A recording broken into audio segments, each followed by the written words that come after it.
Hello friends, this is चेतन।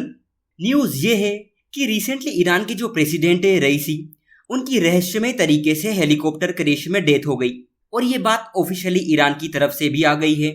ये घटना तब हुई जब कुछ ही दिन पहले भारत और ईरान के बीच चाबहार पोर्ट की हिस्टोरिक डील हुई थी। इस घटना को इजराइल हमास वॉर से जोड़कर भी देखा जा रहा है, क्योंकि कुछ दिन पहले ईरान ने इजराइल के ऊपर एक बड़ा अटैक किया था। इसलिए लोग ये क्लेम कर रहे हैं कि ये घटना इजराइल की सोची समझी साजिश थी। इसी बीच हिजबुल्लाह की तरफ से ये कहा गया कि अगर हमें पता चला कि इस घटना में इजराइल का हाथ है तो हम दुनिया का नक्शा बदल देंगे।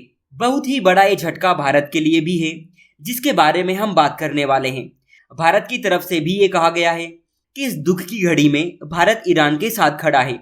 इतना ही नहीं, भारत ने आज के लिए एक दिन का राष्ट्रीय शोक घोषित किया है, जो दिखाता है कि भारत और ईरान के रिश्ते कितने गहरे हैं।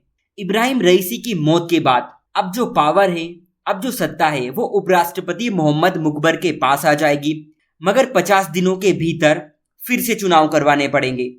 समझेंगे क्या है पूरी न्यूज, ईरान के राष्ट्रपति की मौत किस तरह हुई, क्योंकि जैसे ही न्यूज आई बहुत सारे क्वेश्चन रेज होने लग गए कि क्या सच में हेलीकॉप्टर क्रैश हुआ था या फिर किसी ने इनके खिलाफ साजिश रची थी।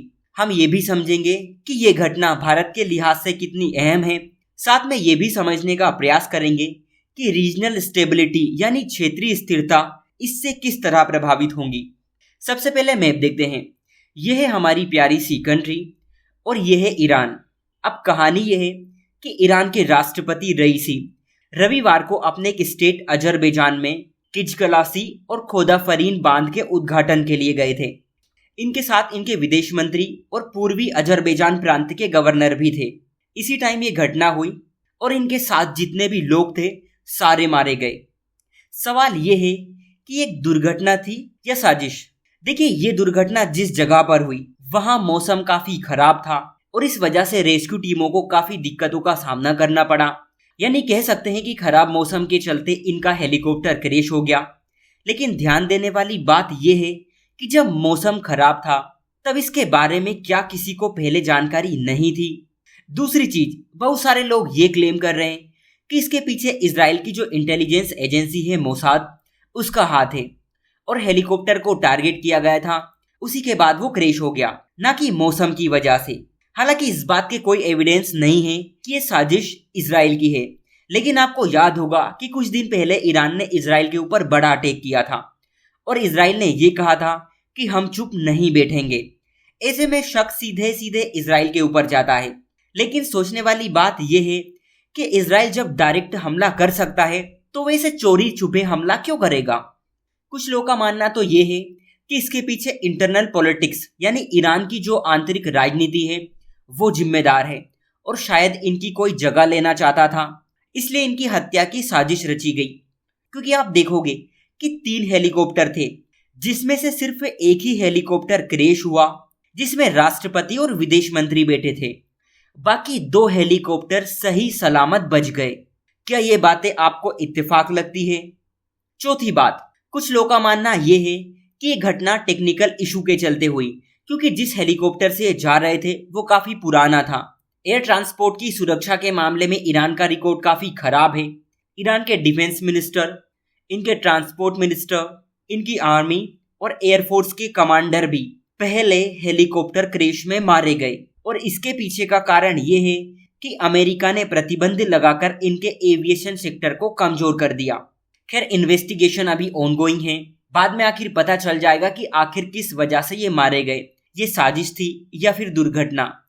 लेकिन भारत के रिएक्शन की बात करें तो हमारे प्रधानमंत्री का ये स्टेटमेंट निकल कर आया कि राष्ट्रपति इब्राहिम रईसी की मौत से भारत बहुत उदास है।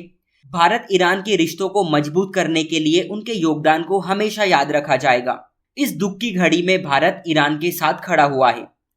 आपका क्वेश्चन ये होगा कि भारत के लिए कितना बड़ा झटका है।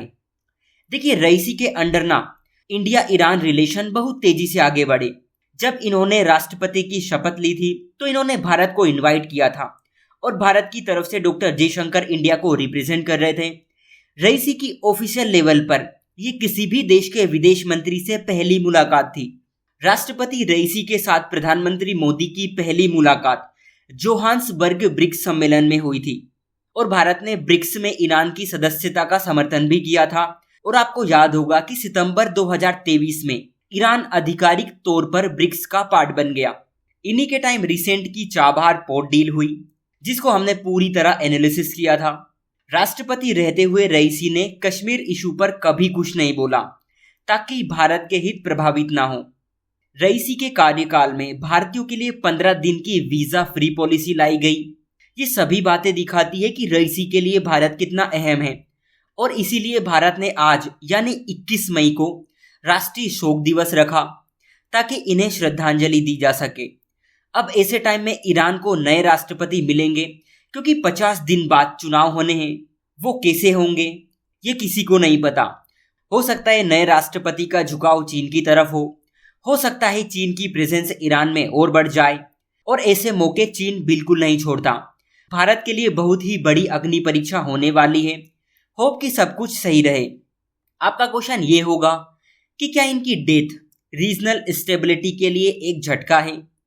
बिल्कुल। रईसी की मौत से अंतर्राष्ट्रीय स्तर पर तेल की कीमतें बढ़ सकती है, और धीरे धीरे बढ़ भी रही हैं। गोल्ड मार्केट पर भी इसका इम्पैक्ट देखने को मिल रहा है। इनकी मौत के बाद से सोने की कीमत और भी बढ़ रही है।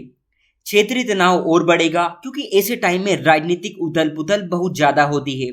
बड़े पैमाने पर दूसरे देश इनकी राजनीति में दखल देने का प्रयास करेंगे। हो सकता है इजराइल फिर से ईरान के निशाने पर आ जाए, और मिडिल ईस्ट में संकट और गहरा सकता है। अगर इस न्यूज़ में कोई डेवलपमेंट्स होती है तो हम जरूर डिस्कस करेंगे। सो आज के लिए इतना ही। Thank you.